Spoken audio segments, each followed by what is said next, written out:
Mario y el armario.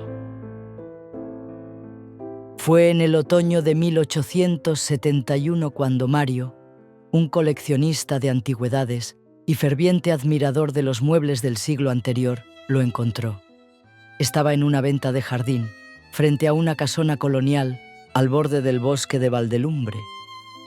El mueble tenía líneas redondeadas y destacaba entre los demás por un color amarillo chillón que parecía fuera de lugar. En sus puertas, una pintura infantil muy desgastada representaba a Caperucita Roja y el lobo. Pero el deterioro la había vuelto grotesca. Los rostros estaban difuminados por el tiempo y el mueble exhalaba un olor a polvo y olvido que delataba una larga estancia en algún rincón oscuro de la casa. A pesar de todo, a Mario le provocaba una vaga nostalgia, como si hubiera tropezado con un eco lejano de su infancia, un mueble que quizás no existió jamás, pero que su memoria reconocía igual. El vendedor, un anciano de rostro ceniciento y manos temblorosas, apenas murmuró el precio. ¿5 libras? Repitió Mario, incrédulo. Se sintió casi culpable de aprovecharse de la ignorancia del hombre, pero aceptó. ¿Tiene hijos, señor?, preguntó el hombre, sin extender la mano para recibir las monedas que Mario le ofrecía. No le vendería esta pieza a alguien con niños. No se inquiete, caballero. No hay niños en mi hogar que teman al lobo feroz, mintió Mario con soltura. No pensaba dejar escapar aquella ganga por nada del mundo. Al llegar a casa, pensó que sería perfecto para el cuarto de su hija Clara, de 8 años. Lo colocó contra la pared, junto a la ventana. Pensaba comenzar a restaurarlo ese mismo fin de semana. Aquella noche, despertó con un sobresalto al sentir que una pequeña mano tironeaba de su pierna. Era Clara, al pie de su cama. «El armario hace ruidos, me da miedo», sollozó la niña. Después de encender una vela, Mario siguió a Clara de vuelta a su habitación, preparando en su cabeza las palabras que calmarían sus temores. Las sombras del miedo suelen ser más grandes que aquello que las proyecta. Abrió la puerta del armario con un chirrido, y como era de esperar, no había nada. Solo restos de telarañas secas y un leve olor a humedad vieja.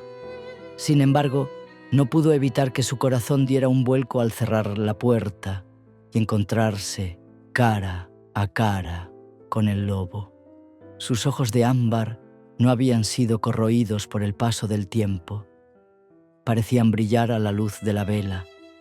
Parecían... «¿Papá?», susurró Clara asustada. «Fue un mal sueño, Clara. Vuelve a la cama». Después de una tranquilizadora charla y no con poco pesar, Mario dejó a su temblorosa pequeña en la cama de rosado edredón y salió de la habitación llevándose consigo la única luz. Ya solo en el pasillo, Mario se sorprendió lanzando miradas furtivas hacia la escalera que se abría a su izquierda. La temblorosa luz de la vela parecía agotarse, esforzándose por mantener a raya la oscuridad que lo rodeaba.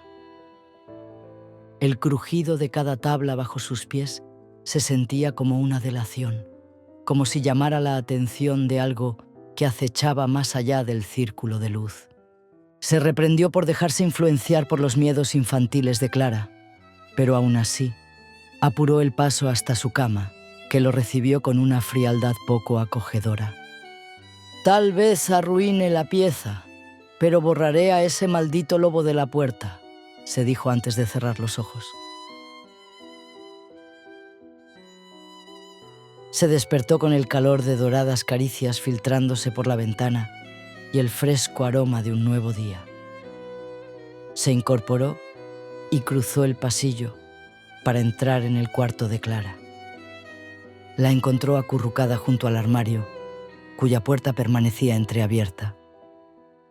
Cuando miró la pintura del armario, Notó que algo era distinto. ¿Pero qué exactamente?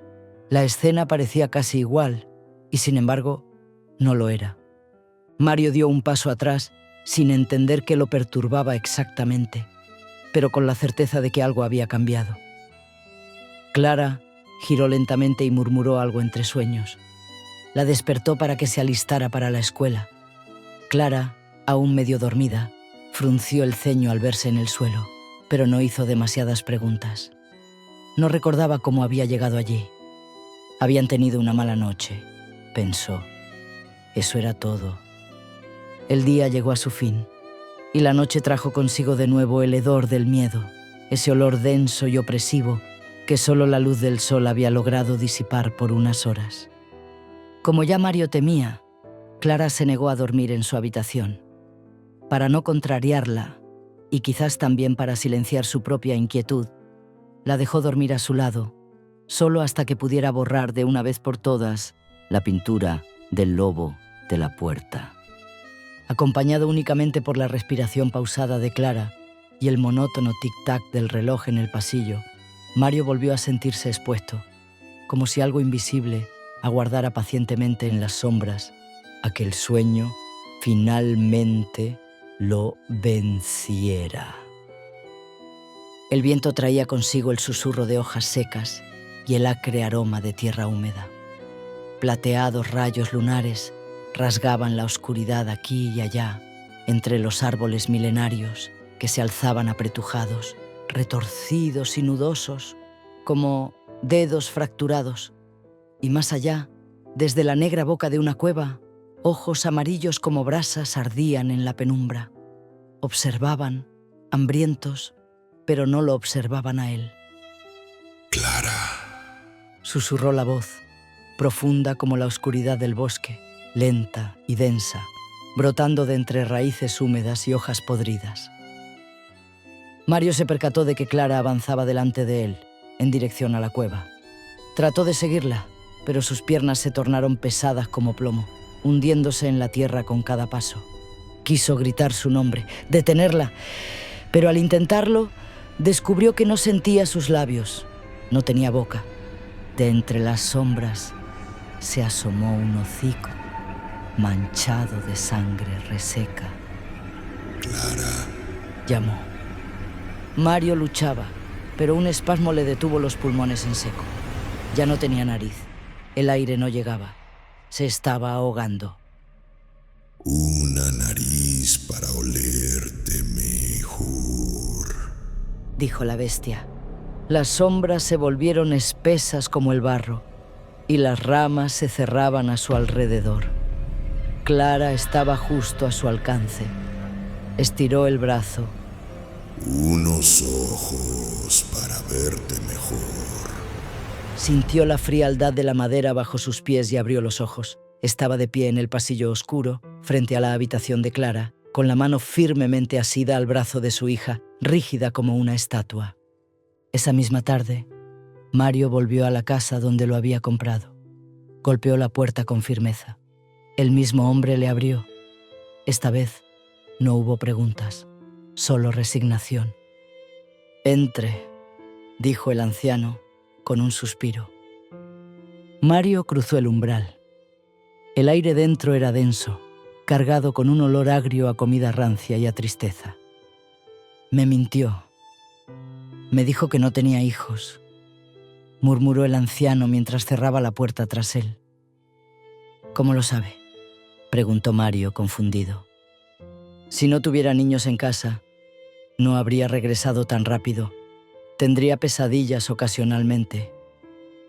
Y nada más. Mario sintió una punzada de culpa clavarse en su estómago. Lo que vivimos anoche, mi hija y yo, fue algo más que una simple pesadilla. ¿De dónde demonios sacó esa cosa?, dijo Mario, con el rostro encendido por la furia y el miedo. El anciano desvió la mirada. Sus ojos, vidriosos, se posaron en el suelo como si temieran recordar. Desde la sala apareció una mujer vistiendo un desgastado vestido rojo. Su cabello era una maraña blanca y su piel tenía la palidez de la ceniza. Sus ojos grises mostraban las sombras de 1000 noches en vela. Mi querido George es leñador. Lo encontró en una cabaña abandonada, en lo más profundo del bosque. De eso hace ya 40 años, dijo con voz cansada. Entonces el armario estaba como nuevo, pero había en él algo que me provocó una extraña nostalgia, como si hubiese sido mío en otra vida. Así que lo cargué en mi carreta y lo traje, agregó George, con un dejo de ternura melancólica. Esa misma noche comenzaron las pesadillas y... La señora lo interrumpió. Su voz era apenas un susurro. Lo retuvimos aquí durante 40 años, pero ya no nos queda mucho tiempo en esta tierra. No podíamos arriesgarnos a que alguien con hijos lo encontrara. No otra familia, no por nuestra culpa, susurró la señora. Todavía sueño con esos horribles ojos amarillos. Me miran incluso cuando no duermo, dijo con miedo. Mario dio un paso atrás, mientras una espesa bola de miedo se le atragantaba en la garganta. Salió, y la puerta se cerró sin más. Aquellas palabras se instalaron en su mente como una niebla espesa. Esa tarde fue a la comisaría local. Revisó los archivos del distrito hasta que encontró la ficha. Tomás H., 6 años. Desaparecido en 1838. Hubo sospechas sobre los padres, pero jamás se encontró el cuerpo del niño ni evidencia alguna que los implicara. El caso sigue oficialmente abierto. Al salir de la comisaría, la luna ya colgaba alta y pálida en el cielo. Para entonces, la niñera debía haber regresado con Clara de la escuela. Mario echó a correr, empujado por un presentimiento oscuro que le apretaba el pecho como una garra invisible. Al abrir la puerta, la encontró en la sala de estar leyendo. «¿Dónde está Clara?», gritó agitado. «Ya está dormida, señor.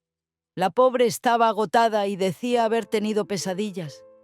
Me quedé a su lado hasta que se durmió», respondió la criada, confundida. El corazón de Mario se aceleró y de repente le faltó el aire. Subió de 2 en 2 los escalones, que parecían haberse multiplicado. «¡Clara!», llamó. Nada. Con manos torpes y pesadas, empujó la puerta de la habitación. El aire estaba quieto, cargado de un olor a tierra húmeda y pelaje mojado. La penumbra lo envolvía todo. No había rastro de Clara. La puerta del armario estaba abierta de par en par, y en su interior, entre las sombras, 2 ojos de ámbar brillaban.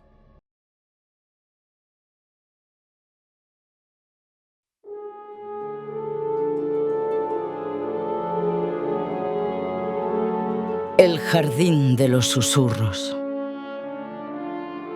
El grito, el accidente, los ojos sin vida de Jacinto, su hermano, fijos en él con un odio inexplicable, el sonido del viento, el rugido metálico de la locomotora atravesando la noche. Martín despertó empapado en sudor frío. Le costó enfocar el paisaje que se deslizaba por la ventana. Un mar de hierba azul ondeaba bajo un cielo salpicado de estrellas.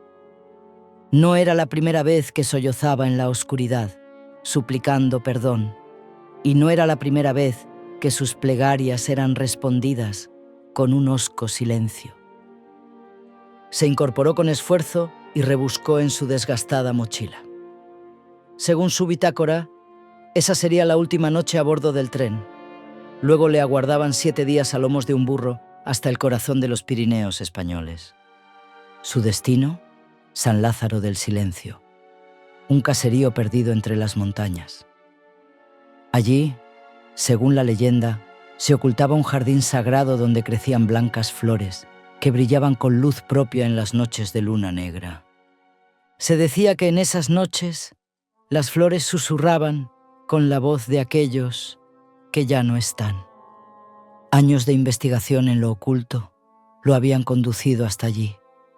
Tras incontables sesiones de espiritismo fallidas y tableros de ouija que jamás se movieron, había gastado hasta el último de sus ahorros para emprender esta aventura con la esperanza de hablar, al fin, con su hermano y pedirle perdón. Si este viaje resultaba ser otra decepción, sería el último.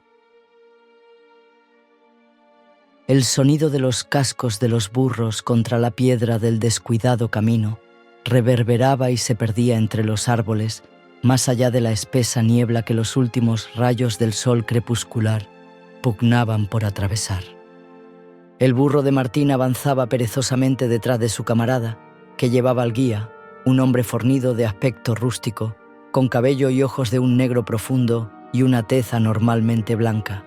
El hombre raramente hablaba y no pudo decirle su nombre a Martín cuando lo recogió en la estación del tren, porque por falta de uso, éste lo había olvidado.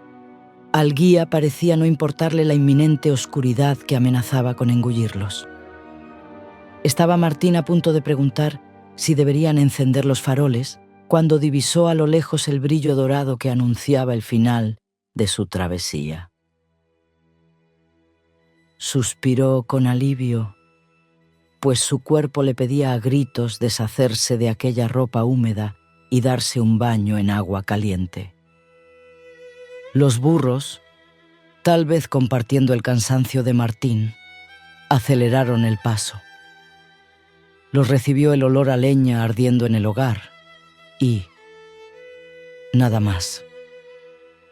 Un silencio expectante pesaba sobre las casuchas que parecían observarlos con ojos vacíos. Las pocas ventanas que aún albergaban luz se fueron extinguiendo una a una y un cuchicheo seguido de un portazo los hizo girar la cabeza.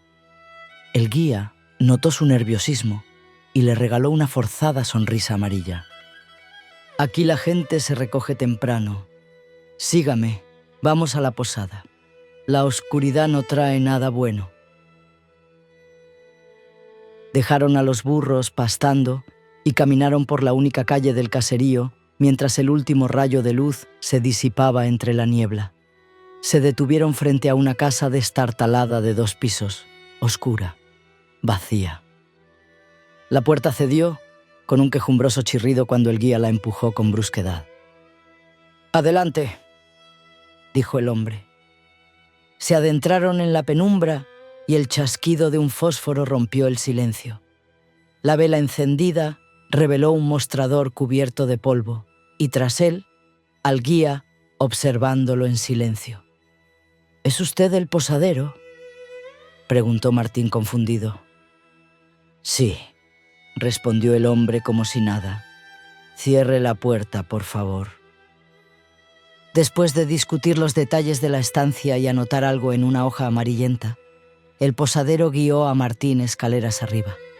El piso disparejo chirriaba y crujía bajo sus pies mientras avanzaban por el angosto pasillo. La luz de la vela proyectaba sombras largas y retorcidas sobre el papel raído de las paredes que parecían cerrarse sobre ellos. Como Martín ya esperaba, la puerta de su habitación se abrió con un crujido. El aire tenía la textura espesa del encierro y olía a olvido y a naftalina. El posadero encendió una vela en la mesita de noche. «No ponga la vela en la ventana y apáguela pronto. No se quede despierto. Buenas noches tenga usted», dijo con gravedad. Ya solo en la penumbra de su pequeña habitación, Martín se dedicó a cambiarse la ropa. No habría baño caliente, pero por lo menos podría dormir seco. Los crujidos de la antigua casa le indicaron que el posadero bajaba las escaleras y salía. Martín se acercó a la ventana y lo vio cruzar la calle, vela en mano, y entrar en la casita de al frente, inundándola con cálida luz dorada. Su sombra se movió y se detuvo en la ventana. Lo estaba observando. Martín apagó su vela, y al instante, la luz del posadero también se extinguió. Esa noche, Martín no soñó con su hermano. Soñó con susurros. Susurros en la oscuridad. Abrió los ojos. Espesas telarañas grises ondeaban al viento entre las vigas del techo, unas más antiguas que otras. Había un saltamontes retorciéndose espasmódicamente en una de ellas y una araña grande como su mano aguardaba justo al lado. Martín apartó la vista, se incorporó en silencio y salió de la cama. Al bajar, se encontró con el desayuno servido en una mesita desvencijada junto a la ventana. No había nadie en la cocina, solo unas lonjas de pan con manteca rancia y queso duro, acompañado por una jarra de tisana herbal que ya estaba fría. No llegaban ruidos de afuera, y la niebla de la noche anterior no se había disipado. El gemido de la puerta a su espalda anunció la llegada de alguien. «No pensé que fuera a dormir tanto, señor», dijo una voz de mujer. «Espero que el desayuno sea de su agrado». Martín no contestó, aún masticando con dificultad el queso, que tenía la textura de madera vieja. La mujer se presentó como Margarita. Tenía la misma piel pálida que el posadero. Su cabello, rubio pajizo y seco, caía en mechones tan quebradizos como el pan de esa mañana. «Llegó justo a tiempo», dijo sin emoción. «Hoy tenemos luna negra». «Supongo que no soy el primero que viene a visitar el jardín», dijo Martín, esbozando una sonrisa. «Ni será el último», respondió la mujer sin devolvérsela. «Se ven muy pocas caras nuevas por estos lares y todas están de paso para ir a ese maldito lugar. Casi nunca regresan». Martín tomó un sorbo de la fría y amarga infusión para bajar un pedazo de pan. «¿Me dice por dónde es?», preguntó. Con desgana, Margarita le explicó que el jardín se encontraba detrás de un monasterio en ruinas más arriba en la montaña. «Siga el sendero hasta la cruz de piedra», dijo sin mirarlo. «Luego, gire hacia el oeste y adéntrese en el bosque. No hay camino. El bosque se lo tragó hace años. Trate de caminar en línea recta.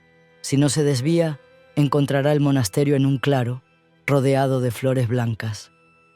La señora Rosa podría darle una farola», añadió, con una pausa leve, «pero no sé dónde está ahora». La niebla recibió a Martín con un gélido abrazo que le erizó la piel. Decidió ir a visitar a los burros. Eran lo más amigable que había visto desde que bajó del tren. Caminó hacia la entrada del caserío, mientras los fríos muros le devolvían el eco de sus propios pasos. Se percató de que la niebla se teñía de nuevo de naranja y se preguntó por cuánto tiempo habría dormido. Al llegar al corral, comprobó con tristeza que los burros ya no estaban. En su lugar, una figura delgada sentada en un banco le daba la espalda. Con movimientos lentos, tallaba pequeñas figuras de madera y las dejaba caer sin mirar, una tras otra, sobre una pila antigua que parecía tener años de antigüedad. «Ahí está la farola», dijo la anciana, sin volverse. «Cójala». «¿De verdad quiere ir al jardín?», preguntó mientras Martín se acercaba a recogerla.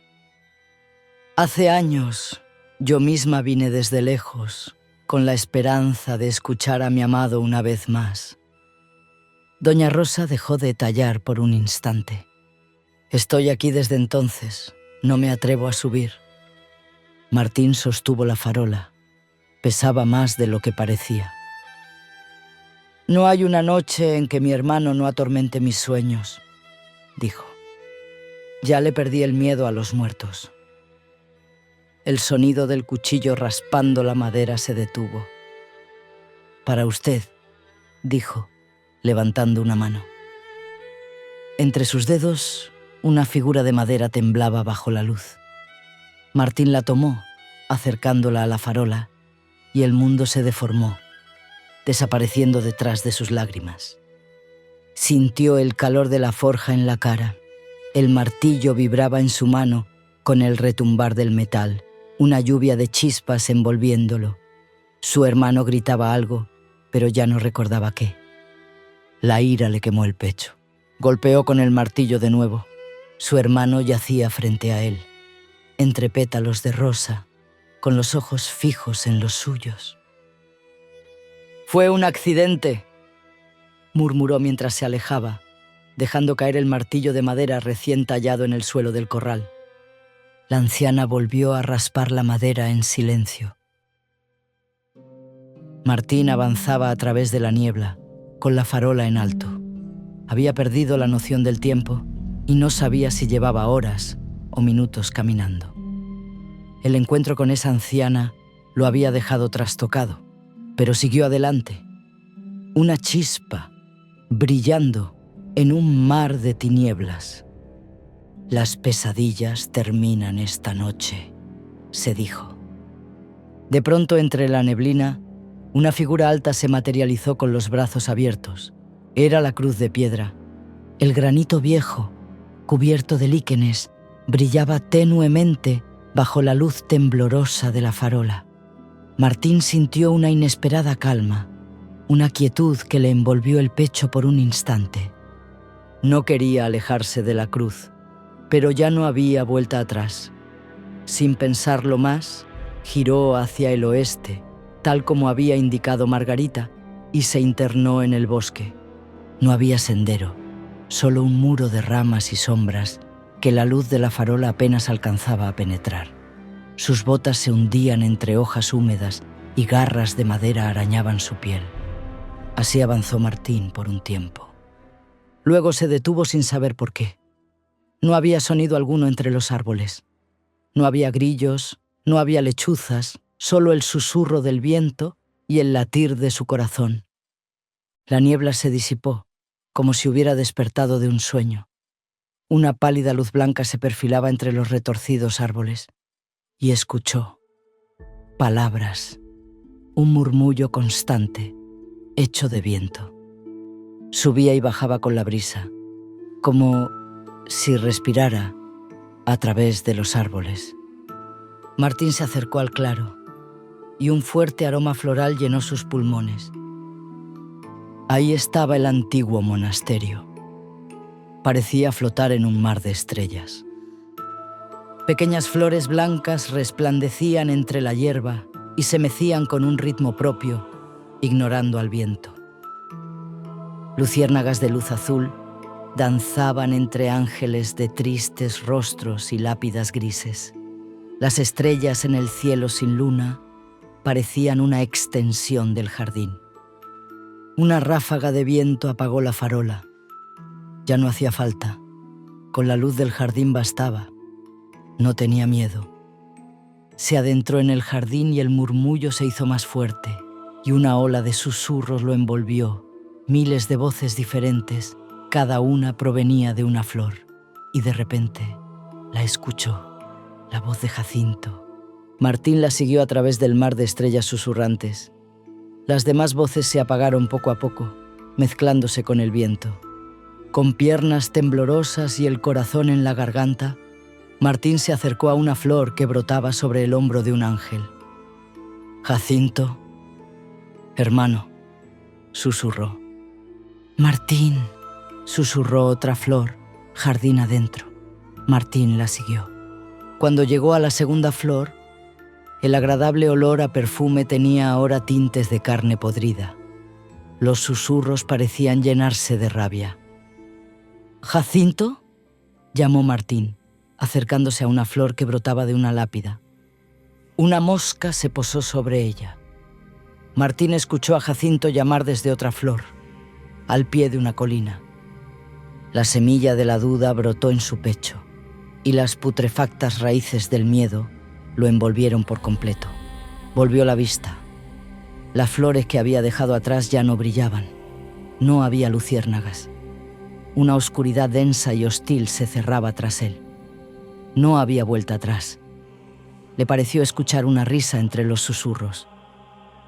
Martín sintió como su mente se quebraba ante el horror. Dio un paso hacia la oscuridad, pero un terror absoluto y lacerante lo hizo caer al suelo, sollozando como un niño perdido. Su única opción era ir con Jacinto. Él lo salvaría. Corrió pisoteando las demás flores y cayó de rodillas frente a la flor de Jacinto, que crecía de un cráneo agrietado y marrón. «Hermano», Perdóname. Yo no quería hacerte daño, sollozó. Las flores a su alrededor se apagaron lentamente mientras los susurros se hacían más fuertes, más nítidos. ¡Asesino!, decían entre risas.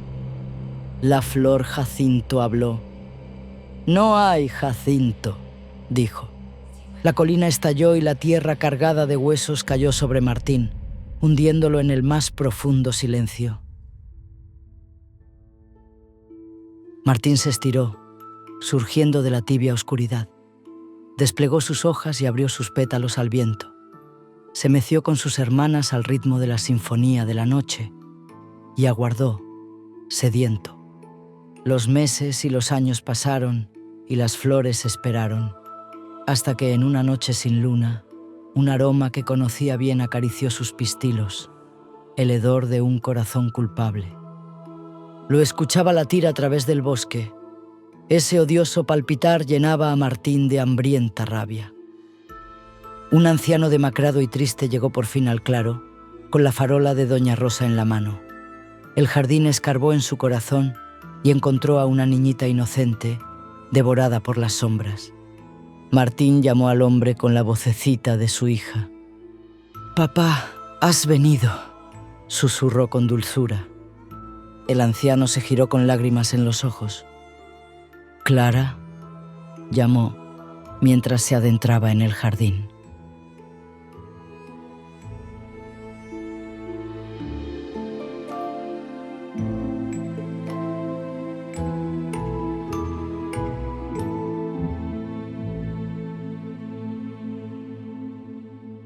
Gracias por escuchar. Vienen más historias. Escritas por un ser humano, narradas por algo que no lo es. Dale me gusta, suscríbete o simplemente apaga la luz.